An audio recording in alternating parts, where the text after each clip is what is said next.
E é feito de tinta acrílica, né? É, orgânica. Tudo muito orgânico, muito natureza. E não pode tocar, tá? Don't touch, it's art.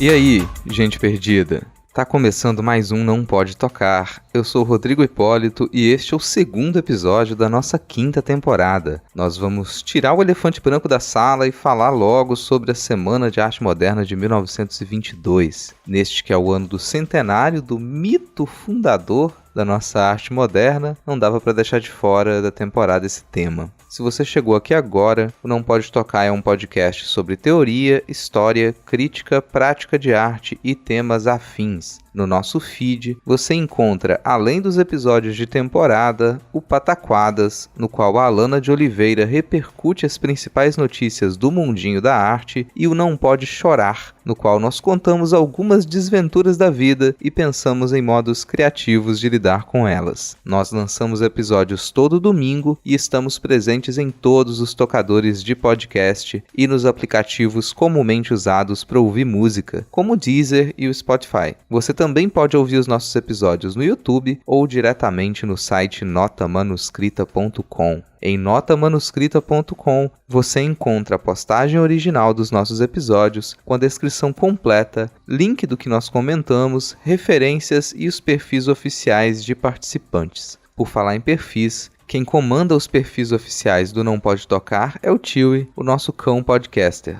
Tanto no Twitter quanto no Instagram, você encontra o Titi como @nãopodetocar, sempre com o D de pod no mudo. Vai lá ganhar uns lambejos desse cachorro lindo. Aproveita que você já acessou notamanuscrita.com e considere nos apoiar financeiramente. No final da descrição completa do episódio, você encontra uma chave Pix e o link para o nosso PicPay. Acesse picpay.me/nãopodetocar e contribua com a continuidade desse projeto. Agora chega de recados iniciais, vamos direto para o episódio, no qual Denis Almeida, Ariel Machado e eu conversamos sobre o mito fundador da arte moderna no Brasil e o que se discute sobre a Semana de Arte de 1922, 100 anos depois. Bora lá!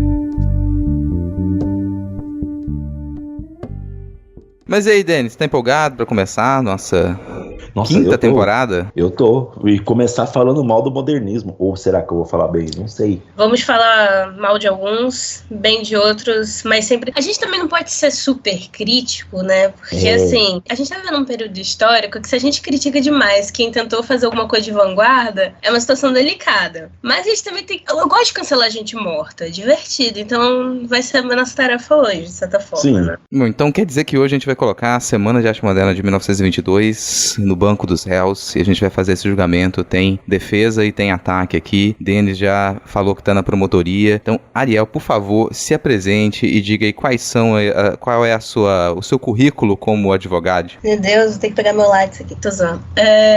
Olá, ouvintes, meu nome é Ariel Machado, sou lá do Descriarte Podcast, que é um programa que propõe, né, tornar acessíveis as obras de arte, fazendo a audiodescrição dos mesmos. E a gente também tem um programa sobre a Semana da Arte Moderna, que eu vou falar depois. Basicamente é isso, eu sou formada em design gráfico. Posteriormente estou agora terminando a minha licenciatura em artes visuais, porque a gente se apaixona pela educação e quer sentir que contribui com a sociedade de alguma forma, que não é fazendo design gráfico que às vezes acaba, né, gerando, você contribuiu com gente rica, muito rica, que já não precisa mais contribuir. E eu estou aqui, nesse momento, para falar um pouquinho da Semana de Arte Moderna, de 22, junto com meu comparsa Denis. A gente não vai defender, não vai atacar, a gente vai falar fatos. Vamos por assim, né? Talvez eu estabeleça um jogo da discórdia aqui. Vamos ver. Vamos ver.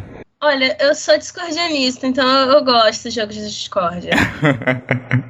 Vou pegar até meu princípio de discórdia aqui. Mas falou que você lançou 2 episódios agora sobre a semana de arte moderna de 22, né?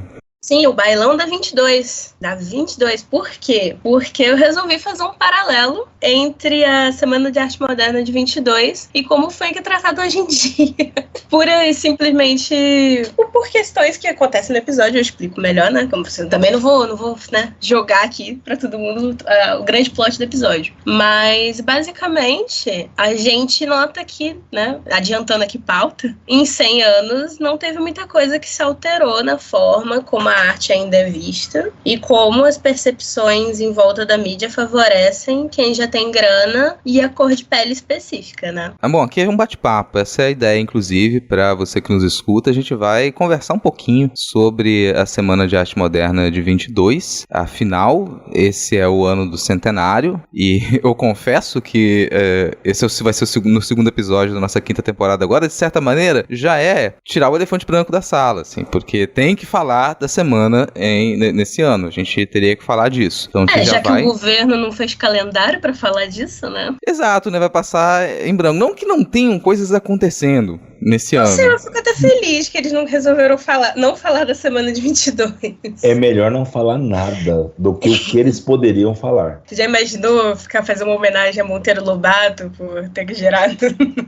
Exato, eles iam colocar Monteiro Lobato, grande impulsionador da cultura brasileira. Sabe uma coisa que ia ser muito estranho deles falarem da semana de 22? Bom, eu vou comentar isso agora, mas já é uma comida de pauta. Depois eu já puxo alguns pontos aqui pra gente iniciar essa conversa. Uma coisa que seria engraçado é que a semana de 22, ela foi trabalhada como um ícone nacional de grande importância em 1972, durante a ditadura militar. Então não dá pra ir, se eles fossem trabalhar com a ditadura com a semana de 22 hoje, com a ode à ditadura militar que existe nesse governo, ia ser um pouquinho complicado, porque ao mesmo tempo a semana de arte moderna de 22 é extremamente vinculada com os movimentos políticos pouco posteriores, e isso inclui Getúlio Vargas. Ia ser um curto-circuito danado. Eu ia gostar, eu ia achar fantástico acompanhar isso. Mas vou puxar alguns fios aqui. Vou começar pensando em algumas perguntas sobre essa semana de 22. O que foi a Semana de Arte Moderna? Foi coisa de Granfino? Quem a financiou? Sua importância? Foi resultado dos salões? A exposição da Anitta foi o estupim? Por que em São Paulo? Qual o papel da imprensa? E o que era moderno? Essas são perguntas que elas são elencadas por Maria Eugênia Boaventura no texto Semana de Arte Moderna, O que Comemorar. Com 100 anos depois desse acontecimento, o mito fundador do nosso modernismo das artes continua a ser repensado. Pode ser que ele não seja um mito tão fundador assim? Pode ser que essa relevância tenha se construído mais pela força institucional e pela conveniência política do que pela coerência da narrativa histórica? Pode ser um monte de coisa. Como já disse Ana Teresa Fabres, o que tinha ali era mais um desejo de modernidade do que uma exposição de arte moderna. Mas havia outros desejos e outras disputas que não devem ser desvinculados dos trabalhos de arte apresentados naquela época. A gente nunca deve desvincular trabalhos de arte das movimentações que compõem o seu ecossistema. Movimentações políticas, econômicas, ideológicas, religiosas, filosóficas e por aí vai. E isso é difícil. É fácil dizer, só que a gente costuma cometer esse erro com muita frequência. Tem uma coisa que eu acho engraçado, quando eu era mais novo, bem antes de eu pensar em me formar em História da Arte, quando eu ouvia falar de Semana de 22, a primeira imagem que vinha na minha cabeça era o Abaporu da Tarsila. E a pintura é posterior, mas eu pensava nela porque era a única imagem colorida que tinha sido carimbada na minha cabeça como símbolo da arte moderna brasileira. E não é que, assim, estudar a história da arte muda muito as coisas. Hoje, talvez a primeira coisa que passa pela minha cabeça quando eu penso em Semana de 22, antes de raciocinar, só o primeiro pensamento mesmo, é a cara do Oswald de Andrade. Quer dizer, símbolos eles funcionam. Daí eu quero começar essa conversa com vocês perguntando, quando a gente fala de Semana de 22, o que passa primeiro pela cabeça de vocês? Primeira coisa que vem na minha cabeça é o poema Os Sapos do Bandeira. Primeira coisa. Eu amo esse poema. Eu amo o poema dos sapos. Eu acho que uma das coisas mais geniais, que foi assim, logo de cara, escancarar o quanto o parnasianismo tinha problemas. O Bandeira fez isso de uma maneira tão debochada, tão irreverente no sentido original do termo, né? Que não tem irreverência nenhuma. Ele coloca os parnasianos como um bando de sapos na beira de uma lagoa e ao mesmo tempo tem uma lírica tão linda que até hoje eu amo esse poema. Primeira coisa que eu penso é justamente de um sujeito que não pisou no Teatro Municipal naquela semana, mas mandou o poema para ser lido lá. Foi lido e vaiado, né, Ariel? Foi lido e vaiado. Foi lido e vaiado. Como tudo. Né? Ele foi feito para ser vaiado. Foi. Não, assim como depois o Oswald mandou o Ode ao Burguês, sendo que ele tava meio que se olhando no espelho enquanto ele tava fazendo esse poema e jogando, né, a sombra na base de todo mundo que tava na plateia, né? Então, assim, era óbvio que todo mundo ia ser vaiado. Era óbvio que eles queriam vaia. A verdade é que eles queriam mídia, não importasse. Tipo, fale bem, fale mal, mas fale de mim, era o que eles estavam afim, assim. Meio monarca, assim? Não tão monarca, eu acho que mais MC Melody mesmo, sabe? Exatamente. Eles não tinham essa pretensão de, tipo assim, vou chocar sendo filha da puta, necessariamente. Mas eu sinto muito que eles, tipo, cara, a gente tá aqui com uma ideia muito grande, porque eles tinham todos aqueles ideais, né? Eu acho que o Mário de Andrade mesmo, ele falava assim, tipo, não, porque a gente vai trazer a revolução para esses analfabetos letrados e a gente vai ser os caras que vai mostrar a verdade logo nessa São Paulo que foi criada, sabe? Toda essa ideia, ele tinha mais ego. Era mais um rolê de ego e de ser show-off, de querer se exibir, do que realmente, tipo assim, eu vou chocar falando as merda que eu acredito aqui e se pegar, pegou. Então, mas qual a primeira coisa que vem na sua cabeça? Na minha cabeça, é uma metáfora, na verdade. É tipo o fracasso que deu certo. Porque, se você resumir numa frase, era o fracasso que deu certo. Sabe, não sei se vocês jogam RPG, esse gênero literário RPG, mas o RPG ele é um jogo de interpretação de personagens, para quem, né, está ouvindo, e que você define algumas coisas a partir dos dados. E aí existe, independente das regras, existe sempre uma compensação. Às vezes você joga um dado e ele é maior do que seu oponente, então você vence ele e vice-versa. No caso da semana de 22, eu fico pensando muito que ela foi você tirar, sei lá, 5 no charme, no carisma, no convencimento, não pegou aquilo ali, mas o seu oponente já estava tão fragilizado pelo aquele meio que ele, sei lá, ele tirou o erro crítico. E aí pronto, você conseguiu vencer aquela disputa. Então ele foi um fracasso, mas acabou gerando posteriormente consequências positivas para os idealizadores da semana e para a arte brasileira no geral. Eu acho que quando eu penso na arte nesse período, eu lembro do grande esforço que a galera estava fazendo para mostrar o Brasil modernoso, às custas basicamente de derrubar a moradia de pessoas pobres e pretas, de ter todo um discurso de embranquecimento que já tinha antes, né, com a chegada dos imigrantes, mas que foi fortalecido nesse ideário da industrialização, que estava também brotando, né, aqui no Brasil, a luz elétrica, essas coisas. Era o cenário, o combo perfeito para que aquela galera chegasse e fizesse uma coisa que foi meio meh. Assim, eles tiveram mídia porque basicamente todo mundo estava no jornal escrevendo, ou era amigo de jornalista. Boa parte das coisas que a gente sabe da semana é porque estava no catálogo da exibição, inclusive as exposições de uma das artistas, a Zita. Você lembra o sobrenome dela? A gente viu? A gente nem lembra o sobrenome dela porque ela não é falada na semana. A gente pensa mais na Anitta mesmo, Malfatti.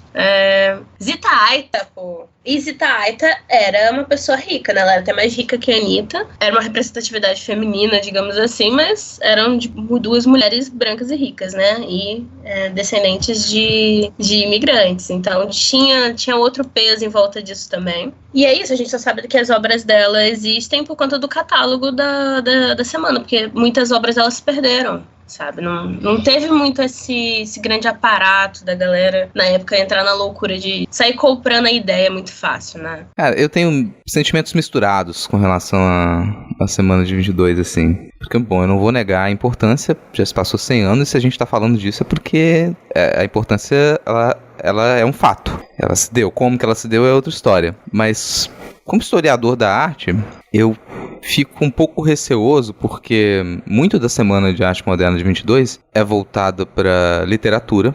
muitas das discussões ali estavam em torno da literatura, e a gente ainda não tinha um esforço muito extenso para a escrita da história da arte no Brasil. Pelo contrário, tinha começado praticamente esse empenho. Tem um texto do Tuné, estabelece a ideia de que a gente teve uma missão francesa no Brasil para formar a nossa Academia de Artes. Ele é de 1912, se eu não me engano. E ele é uma construção da cabeça dele, assim, sem nenhuma documentação. E aquilo ali meio que estabelece o modo como a história da arte no Brasil ela foi contada durante muito tempo. Começada, supostamente, da missão francesa, que não foi uma missão francesa. Mas era tudo muito incipiente ainda, estava no começo. Precisou ali de mais uns 50 anos para começar a se desfazer dessa ideia. E ainda hoje a coisa é ensinada dessa maneira, né? Mas meu ponto é que, bom, para falar de uma Semana de Arte Moderna de 22 como a inauguração do modernismo no Brasil, sempre me soou um pouco forçado. Primeiro porque a gente já tinha ímpetos modernos aqui no Brasil, principalmente pensando no contexto do que é a modernidade para o sul geopolítico e o que é a modernidade para a Europa, que são coisas completamente distintas. Então, particularmente, eu considero que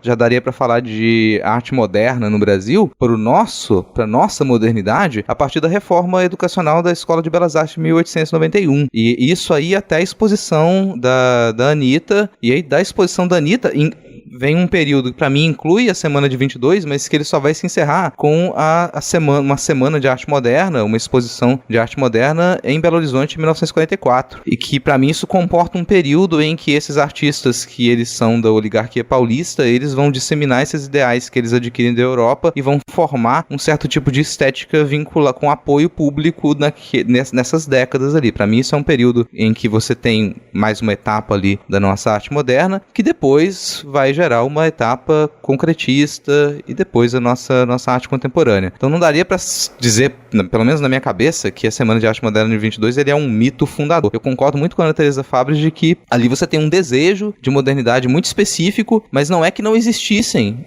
outras possibilidades modernas já em andamento no Brasil, mas aquele desejo específico, que é um desejo vinculado aos discursos futuristas, principalmente a poesia futurista, ele está mais presente. É um desejo que ele responde aos fins da Primeira Guerra Mundial, ele está muito presente e vem junto essa vontade de encontrar uma brasilidade, que a gente pode comentar depois, que não determina tudo que está ali, mas que para mim é fundamental. E isso eu fico com esses sentimentos então misturados. Eu sei da relevância, eu entendo a relevância, mas pra mim, se falar da Semana de 22 é como se ela fosse realmente a fundação da nossa arte moderna, esquecendo o que estava ali e o que estava em outros estados, é um pouco complicado. Por exemplo, eu falei agora do futurismo e do Manifesto Futurista.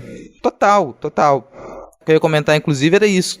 O Manifesto Futurista, a primeira tradução dele realizada no Brasil foi em 1909, se eu não me engano, foi em Natal. Uhum. E é muito, muito interessante, por exemplo, você falou da exposição da Anitta anterior também. Antes da exposição dela, teve a do Lazar Segal também, sim, né? Em 2000, olha só. Em 1915. Em 13? Foi 13? Teve uma em 13 e teve uma em 15. Teve. E ele tava meio que saído porque, né, era uma pessoa, acho que ele era judeu e esqueci a nacionalidade dele, especificamente. Mas ele tava fugido da Europa, porque a Europa sempre foi isso aí que ela é. E tinha também esse contexto que na literatura, especificamente, a gente tinha já alguns experimentos com a literatura moderna, né, modernista, assim, em alguns sentidos.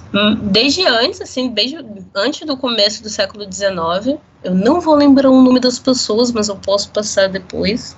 E olha que coisa irônica, a gente não lembra o nome das pessoas e justamente são dois autores negros, né, que fazem esse começo de experimento com uma poesia que a gente pode hoje em dia ver como precursora do modernismo, né. E essa galera se lia. É importante a gente também lembrar que essa galera se lia, eles estavam em contato entre si, e muitos pensamentos fundadores da semana, tanto esse negócio meio folclorista de achatar os tipos nacionais todos, e vamos pegar um pouquinho aqui de uma padronagem utilizada pelo esse povo indígena e vamos colocar aqui no mosaico, vamos fazer esse tipo de coisa.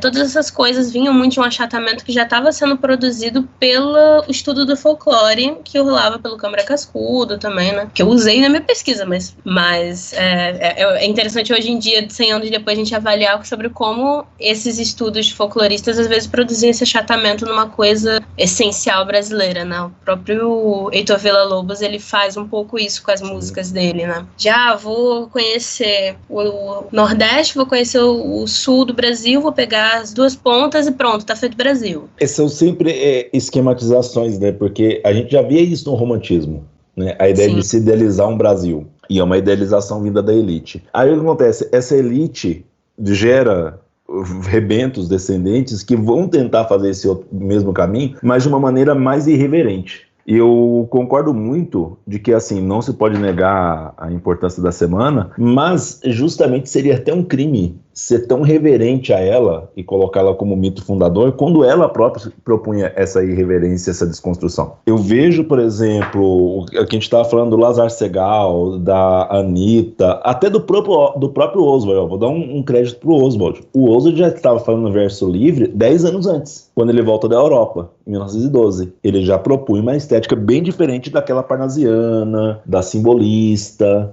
que estava ali pensando na literatura. Mas ainda assim é uma coisa de cima para baixo. É ainda uma idealização. Tem gente que vai falar, mas tinham melhores intenções. Olha... De boa intenção em festa cheia. Exatamente. Tá inundado de boas intenções, sabe? A gente tem que lembrar... E assim, o que era boa intenção em 1922, sacou? Olha, você tá falando aí, mas tem o Plínio Salgado. Tem o Plínio Salgado, exatamente. Estava na semana, a convite do Menoque de Opíquia, ele escreveu poemas para Claxton. A gente tem que lembrar... Inclusive, a Claxton, ela foi feita basicamente para resolver o BO que foi gerado pela semana, porque a associação do futurismo com as ideias que estavam começando a surgir era uma coisa que a galera falou, não, a gente não é tão nacionalista assim, gente, calma lá, pera lá, sabe? Pra também não dar uma confusão, né? Porque é aquela coisa, o Rodrigo citando, ele falou uma coisa que, né, havia uma vontade de ser moderno, mas... Cada um desses elementos que participaram da semana e da reverberação depois e até dos antecedentes dela, eles tinham visões muito antagônicas do que era a modernidade. Se a gente pensar e lembrar assim, a ferro e fogo, os militares que deram o golpe militar de 1889, eles queriam modernidade. Ordem, positivismo era Ordem e progresso, sim. Era modernidade para eles. O Brasil era tido como um país velho. Isso é uma coisa muito louca, né, pra gente hoje. Que a gente vive falando que o Brasil é o país do futuro, né? Eles tinham uma noção... País do vir a ser. Do vir a ser, aquele gigante que nunca acorda, e sendo que no século XIX pro XX era o justo contrário, é um país velho. Um país agrário, nossa. E aí vem a Revolução Russa de 17 e veio toda a estética, que aí vocês podem falar muito melhor do que eu, vem a estética que é criada na Revolução Russa e isso também faz essa pulsão pelo novo. O construtivismo russo, ele modifica muito o que se entendia por arte naquele momento. Tanto que, assim, muita gente fala da Bauhaus, mas antes da Bauhaus já tinha a escola de design na Rússia, sabe? Provocando e gerando... Vakudeimas, acho que se pronuncia assim, porque meu russo tá começando ainda, tá rudimentar. Ela começa já naquele período antes. Então, sim, todas essas são construções que estavam rolando. Foi interessante você falar de 1917, porque aqui no Brasil a gente teve a Grande Greve Geral de 1917, sim, que também fez a galera, assim, peidar na farofa e falar assim, cara... Tem alguma coisa rolando aqui, né? Tem alguma coisa que a gente não pode deixar... A gente tem que modernizar esse país, mas não deixar ele ficar moderninho demais. Sempre volto nesse ponto, porque a gente tende a colocar a modernidade como uma coisa. Você vai falar de modernidade, depende do lugar onde você está. E o que era considerado um caminho para a modernidade, ou caminhos para a modernidade no Brasil no início desses anos 20, vai muito dos atritos que a gente tinha aqui. Pra mim, semana de 22, ela tem muito, muito mais de resposta à treta entre Rio de Janeiro e São Paulo do que propriamente construir de início, já nós estamos pensando um caminho pro Brasil como um todo. Não, quando eu percebo a movimentação daqueles artistas, inclusive fala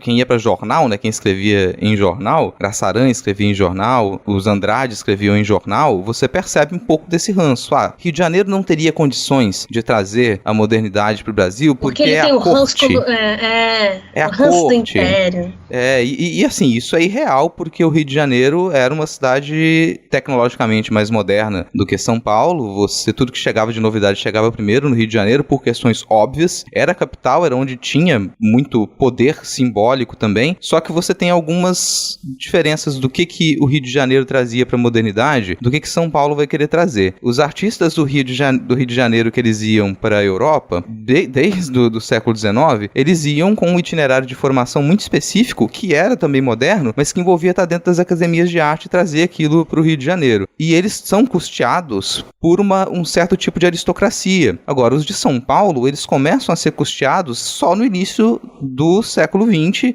Pela burguesia. E um nome importantíssimo dessa burguesia é o Paulo Prado, que ele vai financiar a Semana de Arte Moderna de 22 e com interesses específicos de diferenciar São Paulo do Rio de Janeiro, para estabelecer, esse aqui agora vai ser o centro para o futuro. Não estranhem o que vai acontecer em São Paulo durante a década de 20 e início da década de 30, gente. Essa ideia de São Paulo tem um ranço enorme por não ser a grande capital do Brasil, e isso se arrasta durante todo o século XX e tá aqui pra gente até hoje. Era um rolê mesmo de disputa, tipo, vou superar o que a aristocracia carioca fez enquanto burguesia. É quase um movimento repetindo, assim, o que a galera fez na Idade Média, de, tipo assim, eu vou começar a patronar aqui a arte da galera porque eu tô podendo investir nisso a partir da minha grana. Exato, os quatrocentões, eles falam assim, né, que o Rio é o império, isso, é a aristocracia. São Paulo é a modernidade, é a república. A república, essencialmente, nessa época, ela é paulista. Também mineira, mas ela é paulista. Por assim. Então, a gente tava falando de uma época da oligarquia do café com leite, né? Era o poder na mão daquela galera mesmo, daquela galera que todos eles eram formados em direito, todos eles vinham de famílias muito conhecidas e ia avançando nesse tema. E o que eu ia comentar, inclusive, é que essa ideia da ordem e progresso que foi atravessando todo o Brasil, né? Toda a história do Brasil vai ter alguém dizendo que quer trazer mais progresso. Ele sempre vem do entendimento de que algumas pessoas, alguns tipos de pessoas não trazem progresso, são avessos ao progresso, né? A ditadura militar teve isso com as populações indígenas, também, obviamente, com as populações negras, mas eu falo mais no sentido de eu quero fazer essa rodovia aqui no meio de uma aldeia, eu vou fazer, entendeu? Porque é o progresso acima de tudo. É a mesma ideia que tem ali, naquele período da semana de 22, sabe? Inclusive no artigo que o Rodrigo mandou sobre a exposição, né, do centenário. A exposição do centenário, que até quase ninguém conhece, gente, mas em 1922 a gente tinha uma data especial ali. Tava acontecendo alguma coisa, né, em 1922. O centenário, algumas coisas. E a exposição do centenário de independência, ela se arrastou por 11 meses. Ela começa no final de 22 e ela vai até 23. E ela sim recebeu muito investimento, foi grandiosa. E recebeu muita visita. Muita gente foi à exposição do centenário. E que era uma exposição marcada pela representação tradicional nas artes e por um discurso. Por um discurso de que o Brasil ele seria sim o país do futuro por uma raça melhorada. Porque o Brasil ele tinha se embranquecido e que nós tínhamos todos os elementos para ser essa nação do futuro. E esse ponto ele é fundamental aí. A raça melhorada, que o Brasil ele tinha sido embranquecido. Essa mistura de raças promoveu o embranquecimento e o Brasil ele tinha todas essas qualidades. Aquilo ali seria um futuro ideológico para o Brasil. Porém, não fica na memória. As pessoas mal se lembram de que existiu essa exposição do centenário. E a semana de 22, que recebeu pouquíssima atenção de imediato. Quem discutia, quem estava interessado em discutir arte moderna naquele período, convenhamos, não era muita gente. Ela fica para as décadas seguintes, mas não tão rápido. Não tão rápido. Se a gente for perceber nas décadas seguintes, uma década depois da exposição de 22, não teve praticamente nada. Teve alguns textos de jornal e foi isso. Aí passa década de 40 e, convenhamos, o mundo estava um caos. Ninguém estava muito interessado em fazer isso, mas dá para marcar 1944 como a exposição de arte moderna de BH, que é interessantíssima de comentar também. E a gente só volta a falar da semana de 22 em 1972. E ela vai ser construída aí como um ícone nacional, como esse mito fundador da nossa modernidade, com um discurso extremamente nacionalista durante a ditadura militar. Falando em ditadura, que eu ia comentar de 1944, e que eu acho que diz muito dos caminhos para essa representação da semana de 22, muitos desses artistas que são colocados como modernos, eles não são tão populares quanto se imagina, principalmente entre pessoas mais jovens na época. A exposição de arte moderna de 44 em BH, ela precisou ser cercada por tapumes, porque ela poderia ser destruída por estudantes, porque os estudantes consideravam que aqueles artistas, ditos artistas modernos, eram artistas da ditadura Vargas, eram artistas que representavam a ditadura Vargas, e você cercou a exposição com tapumes que ficava pichado, artistas da ditadura. Errados, eles não estavam. Pois é, assim, então, ó, o que aconteceu durante todo esse tempo para que a gente conseguisse construir a semana de 22 de uma maneira positiva? Porque ela passa a ser ensinada de modo positivo, né? Eu vou falar por achismo agora, alerta de achismo, mas talvez seja porque pegava mal depois de 45 propagar ideias como da exposição do centenário. Pegava mal propagar ideias sobre o Brasil embranquecido. Assim, tão na caruda, sabe? Tão na coisa. Tanto que na ditadura eles tinham muito um viés de não, a gente não vai maltratar o índio. Mas maltratava os indígenas pra caramba, né? Tinha os campos de concentração, tinha toda a coisa do mil fitas acontecendo. Mas o discurso era tipo, não, a gente vai modernizar tudo, vai trazer, Era em outro sentido, era o epistemicídio, né? Nas claras, no discurso, mas não no genocídio. Mas a exposição do centenário era muito clara nesse sentido. Já a semana de 22 era aquele racismo que a gente só pensa hoje em dia que é racismo. É aquela coisa que durante aquela construção era, nossa, isso daí tá falando do nacional, né? Tá falando do valorizar o nosso produto, olha que bonito isso aqui. Vamos colocar esse discurso mais em enfoque em relação a isso. Eu acho que tem um pouco dessa pegada de o discurso não casava tão bem agora, então a gente vai ocultar essa parte e vai exaltar a outra. Eu acho que tem isso muito, e eu acredito que 15 anos de um governo, e parte dele sendo uma ditadura mesmo, tem vínculos ideológicos com essa ideia de modernidade, que foi o governo Vargas, né, de 30 e 45, teve todo o tempo ali. Eu falo brincando um pouco, sim, mas eles se propagaram. Alguns dos participantes da Semana de Arte, eles foram simpatizantes ou às vezes até participantes do governo Vargas. O Villa-Lobos. O Villa-Lobos, né, eu sempre gosto de deixar isso gravado. Se tem um dos cristalzinhos que eu não aceito que falem mal, é o Manuel Bandeira. É o Bandeirinha, como a minha esposa chama. E eu adotei também. Bandeirinha mora no meu coração sempre. Mas eu sou ciente de que ele mandava todos os livros dele autografados por Vargas. Uhum. Todos, sabe? Ele foi... Não foi uma pessoa que tinha vergonha daquilo, nem nada. Ele participou ativamente dentro do Ministério da Educação, que ele ajudou a fundar. Sim. E aí pode pensar o Villa-Lobos, pode pensar o próprio Mário de Andrade. O Mário de Andrade, ele constrói muito da ideia do que é patrimônio histórico e cultural dentro da era Vargas. Então eu acho que teve muito disso. O Vargas, ele possibilitou que essa galera ascendesse a uma... no imaginário cultural, né? Exatamente. E o Vargas tinha muitos desejos, um desejo enorme, e ele conseguiu de fato, de enterrar aquela exposição do centenário, que teve público, mas eu acho que era muito claro de que não era o Brasil que ele queria.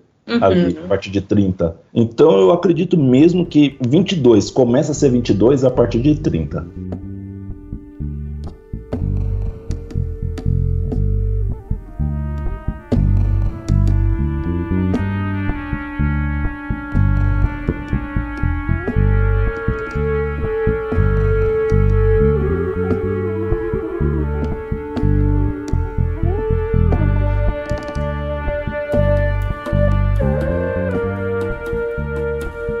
Mas a gente tem algumas problemáticas que elas são colocadas ali em 22, que são, por exemplo, né, folclorização é uma problemática, estava ali em 22. Enquanto Europa, por favor, me nota, é uma problemática. Estamos aqui no Brasil, por favor, me note, para mim é uma problemática. Encontrar um sentido, um caminho para o Brasil como país do futuro é uma problemática que está ali. Eu pergunto para vocês, depois de 100 anos... a gente conseguiu superar algumas dessas problemáticas culturais ou a gente tá na mesma? Superar é uma palavra muito forte. Então, acho que muitas delas ainda estão aderidas no nosso imaginário, né? Aderidas, algumas coisas, é claro, né? Ninguém aqui vai falar que foi superar, não, algumas estão aí até hoje. A ideia do colonialismo cultural, sim, né? O epistemicídio, Sim, ele exatamente. continua. A ideia da síndrome de vira-lata brasileira, né? Pra Sim. cotar aqui o Nelson Rodrigues. Eu acho que uma coisa que tá muito presente, é uma coisa que eu levei no episódio do meu podcast, é sobre como a gente continua ainda, depois de 100 anos, categorizando que o que vai ser arte só vai ser arte a partir de um viés de pessoas brancas letradas que vão determinar o que é arte.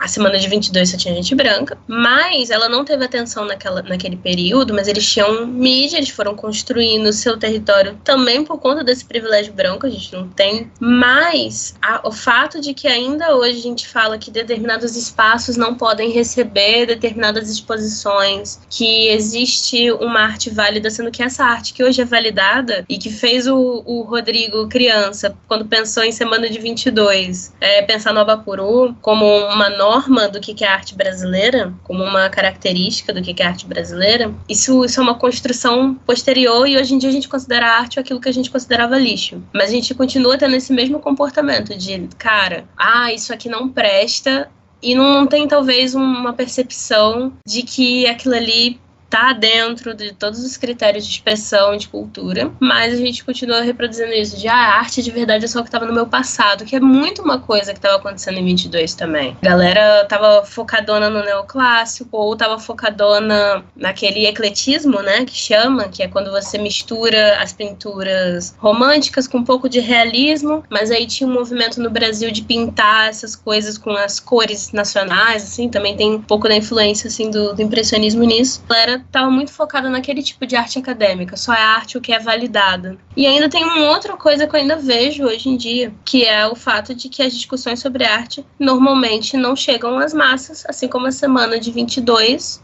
foi uma coisa para Granfino, como na introdução do Rodrigo mostra, assim, tipo, citando a Boaventura. É uma coisa que era só a galera que tinha roupa para entrar no Teatro Municipal podia visitar, entende? É aquela coisa que eu vivo falando para os alunos, né? Pro Vila Lobos poder chocar as pessoas entrando descalço no Teatro Municipal, ele tinha que estar usando um smoking. E isso já é um signo de elite, né? Ainda é uma elite falando o que é arte. Ainda é um homem branco do alto do tablado ditando para os outros o que é arte. Não pode menosprezar o que eles fizeram, claro. Não é. Acho que não. Mas a gente tem que saber exatamente quem estava fazendo ali, para quem eles estavam fazendo e que intenções eles tinham. Né? Até para a gente poder quebrar esse ciclo, né? Sim. De só quem faz arte é gente rica. Por exemplo, eu gosto muito de ir no Iotim. Toda vez que eu vou para Minas, não é muito longe do lado dos meus pais, eu acabo aproveitando e indo. Ainda tem, não tanto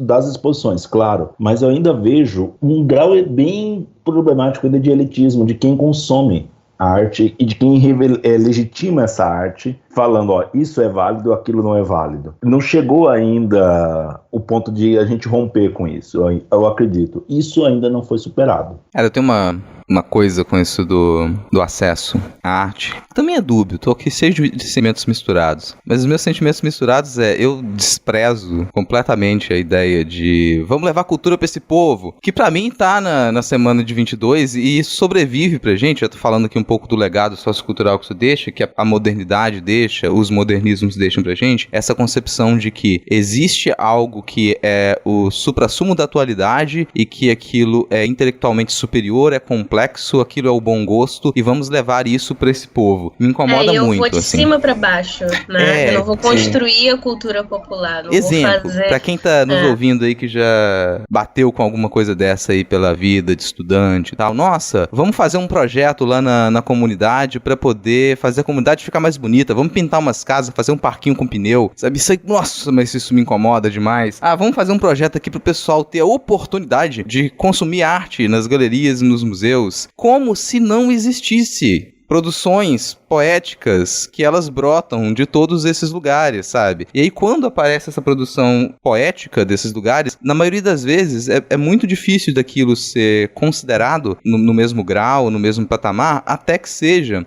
digerido e regurgitado pelo branco. O exemplo do funk. O funk pra mim tem muito disso, sabe? O funk pancadão. Bom, quando é que a gente vai considerar que o funk pancadão não precisa se desculpar e se explicar pra ser considerado como arte. Não precisa nem usar esse nome, sabe? É só não precisar se justificar. Mas aí você precisa de uma série de camadas e de discursos para que aquilo ali possa ser assimilado, consumido, usufruído sem culpa, sem algo do tipo. Culpa cristã. A culpa é culpa da culpa cristã. É aquela coisa, né? Porque a gente, nós brasileiros, a gente não contente com ter o white savior, desculpa o mal inglês, a gente inventa o rich savior, academic savior. A gente tem salvadores do Brasil o tempo todo. De novo, muitos deles até com boas intenções, da qual o inferno está lotado. Teve muito sequestro cultural, se a gente pensar na semana, e antes e depois dela. Teve muito sequestro.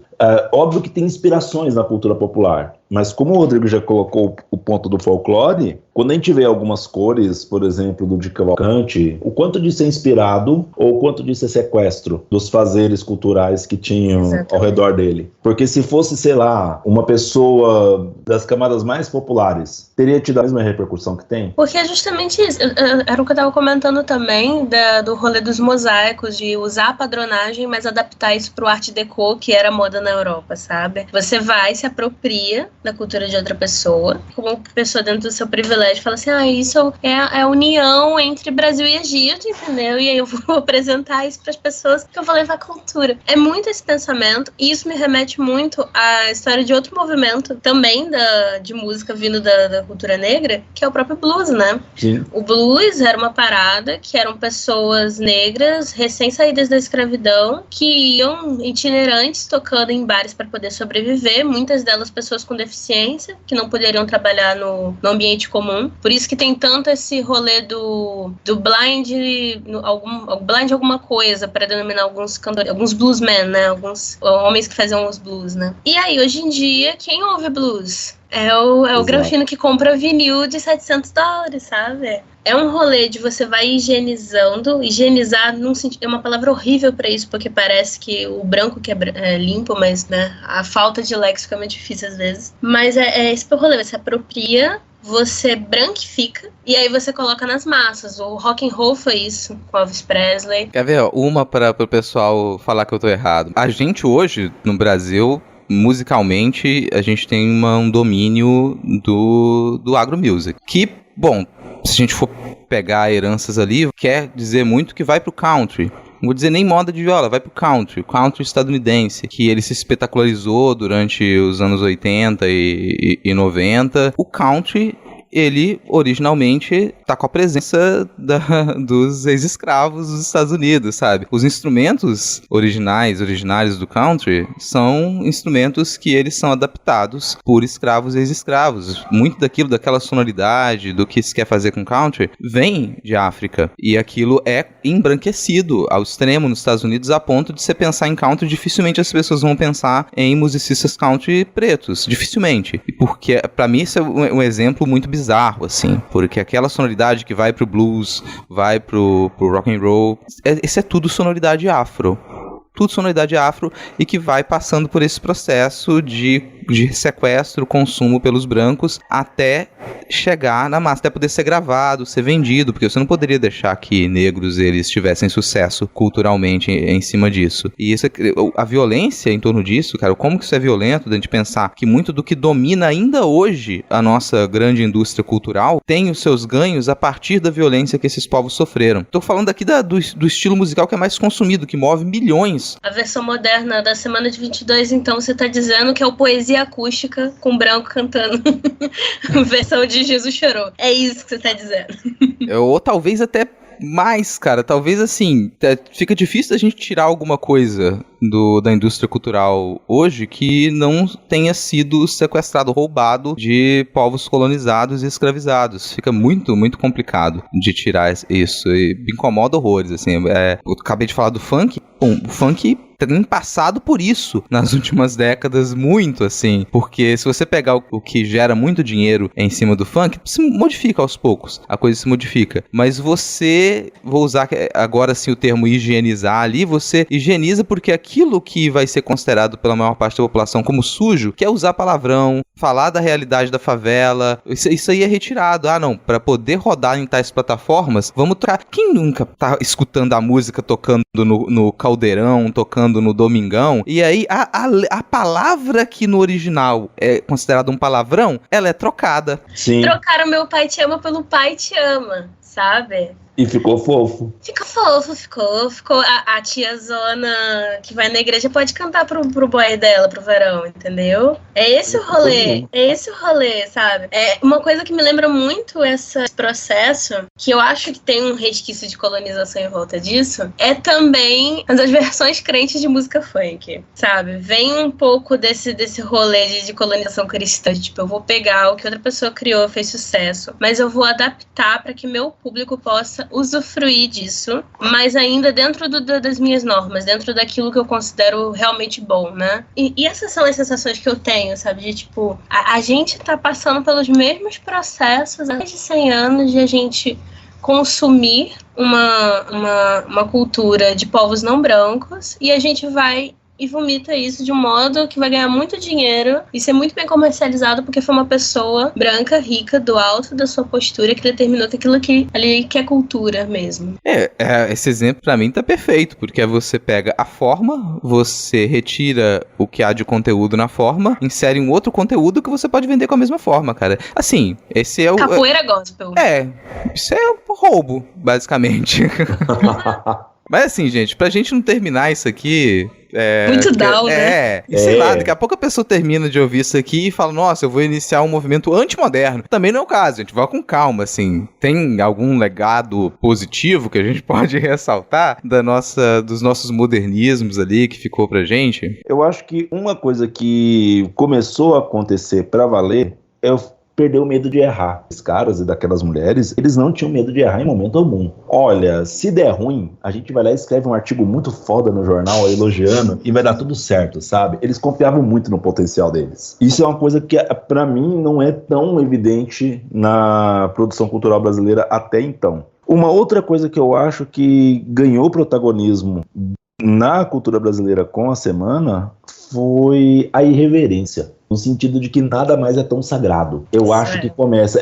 a nossa cultura, ela tem muito de iconoclasta. Fala meia hora sobre isso que eu quero que aplaudir, peraí. Não, pelo amor de Deus. Mas... eu acredito muito nessa iconoclastia, ela ganhou força, ela já existia antes, né? Se a gente pensar, o Machado, ele já tem muito disso. O Castro Alves tem muito disso já. Mas a Semana de Arte Moderna é a hora que eles chutam realmente o balde e falam, nada mais é sagrado. Eu vou ser maestro descalço, eu vou usar cores berrantes, eu não vou ter medo de ser brega, eu vou chamar os parnasianos de sapo, eles vão vaiar, eles vão jogar coisa na gente, e é isso que a gente quer mesmo. A gente quer causar, porque nada é sagrado, nada é imune à crítica, nada é imune ao deboche. Eu acredito que nós já éramos assim antes, mas eu acho que ao momento em que esse deboche, essa iconoclastia, ela se torna legitimada enquanto força cultural, é na Semana de Arte Moderna. Mais tarde, a gente pode ter, sei lá, eu sei que hoje é música de, desculpa a provocação, pode ser música de homem de meia idade pra cima hoje, mas Bossa Nova tem muito de irreverência. Ela tem muito de irreverência. Na origem dela, no conceito inicial. Quando você vai lá e coloca a Carmen Miranda dançando samba em Hollywood, meu, isso é irreverente. Isso não poderia existir. Carmen Miranda não poderia existir no mundo sem o modernismo como um todo. Eu não digo só a semana, porque a gente não pode colocar ela como um mito fundador. Eu sinto ainda lá no Lazar Segal, vindo lá do Império Russo, vem aqui pro Brasil, fugindo tudo. Eu vejo na Anitta, apesar deles serem vanguardistas, eles têm ainda uma reverência pelas coisas ao redor deles. Tanto que a Anitta, ela ficou muito mal depois da crítica do Monteiro Lobato. Sim. E ela ficou um pouco com a pintura menos ousada, digamos assim, depois. Então, assim, faz muito sentido isso que você falou. Sim. Eu acho que o que teve de legado, assim, primeiramente, eu acho que o fato de ter duas mulheres, mesmo sendo poucas, né, mesmo sendo, em tese, o que a gente chama de festa da salsicha, 2020, ainda teve mulheres numa presença de destaque numa exposição que era uma coisa não é tão nova, assim, gigante, mas não era uma coisa comum no Brasil. Especialmente porque a pintura para as mulheres na época era tipo pré-requisito para você ser boa para casar. Tinha esse peso de, você faz arte bonitinha. Então elas puderam fazer uma arte que não era tão bonitinha dentro dos padrões sociais da época, que já era uma revolução. Eu vou pegar o que você falou da irreverência e eu vou dizer que não existiria pornô chanchada nos anos 70 se não fosse a semana de 22, tipo, debochando as coisas. Porque se a gente for pegar nos anos 70, todos os movimentos cinematográficos que a gente vai ter a Nouvelle Vague, né, da França, a gente vai ter o cinema argentino, a gente vai ter o novo cinema argentino, acho que era esse o nome. A gente vai ter todas essas coisas, e aí chega, tipo, Brasil, vamos fazer uma coisa que é sensual bastante pra provocar a libido das pessoas, que a ditadura vai deixar passar. Essa irreverência. A gente tem Glauber Rocha por conta, eu acho que dessa permissividade que houve na quebra na arte, sabe? Você pode ousar, você pode fazer umas coisas de louco. A gente tem teatro oficina hoje em dia. Teatro oficina bebe muito das raízes modernistas, da antropofagia, que foi o Oswaldo de Andrade que escreveu depois, com base no quadro da Tarsila. O teatro oficina, ele recita todas essas coisas. Pesquisem Teatro Oficina no YouTube, ou vão ver se vocês possam passar em São Paulo algum dia. Porque ele pega essa coisa da antropofagia e leva ao 10º degrau, assim, que acho que o Oswaldo de Andrade nunca tinha imaginado. E é um teatro que eu acho que, pegando essa ideia do Denis, vem muito nesse sentido. E até fazendo uma referência de outro artista, que é o Flávio de Carvalho, que é aquele artista performático que andou de saia no meio da rua. Então, tipo, eu acho que tem esse rolê também, sabe? De, eu pude fazer isso porque a arte permitiu agora que a gente quebrasse tudo que é considerado sagrado, tudo que é considerado, sabe, inquebrável. Todas as regras a gente vai subvertê-las, sabe? E uma coisa que eu também cito no episódio é que a Anitta, ela virou professora, né, depois. E ela tinha muito uma didática de aceitar, até parte, né, do movimento escola novista, né, de você aceitar a espontaneidade do aluno. Ela tinha muito esse rolê de vamos aceitar as diferentes formas de fazer alguma coisa, de o seu jeito de fazer arte é o seu jeito de fazer arte. Eu acho isso uma postura muito revolucionária também. O que eu vou ressaltar a crítica preguiçosa, ela foi relegada ao ostracismo, assim. Depois da semana de 22, isso eu marco como a semana de 22, não dá pra fazer crítica preguiçosa mais. Porque artistas, eles também escrevem. Tem muita gente que começa a ressaltar escritos de artistas a partir dos anos 50 e 60, nos Estados Unidos, na Europa. Aqui no Brasil, a gente tem artistas escrevendo, publicando em jornal na década de 10, na década de 20, na década de 30. Então, esses artistas que fazem parte da semana de 22 estão no jornal, estão colocando as suas opiniões. E não é um exemplo, é generalizado. Depois da semana de 22, principalmente, não dá pra você só justificar alguma opinião sobre arte nos jornais, principalmente da crítica especializada, fazer isso só a partir da tradição. A crítica preguiçosa, ela não morreu, mas ela passa a ser levada muito menos a sério depois de 22, e pra mim isso fica como um legado. Artista no Brasil se dá a liberdade de escrever, artista no Brasil não aceita pura e simplesmente as palavras de críticos. Aquela experiência que a Anitta passou de ter que mudar a sua arte, se sentir traumatizada porque um grande crítico, ele opinou, não é que desaparece, mas tem muito menos peso a partir de então. E eu sei que as pessoas se irritam hoje em dia quando alguém escreve uma crítica, escreve um texto e a galera no Twitter surta e fala, nossa, tá errado, pipipi, popopopopô. Nossa, mas a pessoa não poderia escrever tudo, não dá pra colocar todas as opiniões. Mas é super positivo que as pessoas, elas não acreditem simplesmente nas palavras de uma crítica especializada e que elas entendam que aquilo ali não é uma grande verdade que precisa determinar o que é uma arte interessante e o que não é uma arte interessante. Então, da liberdade dos artistas poderem falar sobre seus trabalhos, se sentirem no direito de fazer isso, e do público também poder opinar pra vaiar ou pra aplaudir, isso pra mim é ganho dos nossos modernismos e em grande medida começa ali na semana de 22. Pra mim é um dos legados positivos que eu gostaria de ressaltar.